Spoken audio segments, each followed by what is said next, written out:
Thug mín sainolí le chéile le fáil amach céas a Donica tank se agus tríal fáil amach céas a Donica fearr se bhí stis a tank. Agus thug mín sainol le Ian Road as balla clí agus bhí sé sin an éineachtal cén model a bhíán, cén díon tús gan tank a bhíán, bhí sin an díon amach céas a Donica tank se. Camará tá creatlach agus írsmí an tank se fós le feiceal cósta hir ina sir brenn amach ar ina smeán. Agus thug mín sainol í stair a mara le chéile, thug mín daoine ó foras na mara a díon amach céas a Donica tank se. Agus bhí míid an go leor chó se a díon amach agus ní me gur an scéal amán a scéthe go buinte se ach tá go leor gan ólas fhí céas a Donica tank as fhí céas a Donica fearr sa chláir se. Rymí na nolog ní déag cearcha hín, hí sterme go móra tar éis scris a dhéanana ar chostaí in Iláin.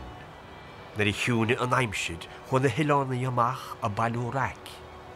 Mí na nolog a bhéidir hí á. Bhí aimsid a donna, hí fara go mór agus scáil hí droch a dhéanar tháinig sé dír an sinne. Tá mé cheappa go bhí brenner a gláir se maiall is clár an simúlatán fí scéal mistéireach agus is meascán nach bhain tú go minic a gláireach a faisnéise. Tá tú caint ar an bhistéir a rúndíomhar, céas a Donica fearr se, cén fáras a tank is céas a tháinig a tank agus is scéal an simúla agus tá glór na níní áitiúla le clistel, tá glór sainolí le clistel. Agus is fiú brennahid maiála sin ceapung tá meascán nach bhain tú go minic ar chláircha faisnéise ar TG Céir agus tá tora beid nach mocht daoine sú leis a ghéar ar fad.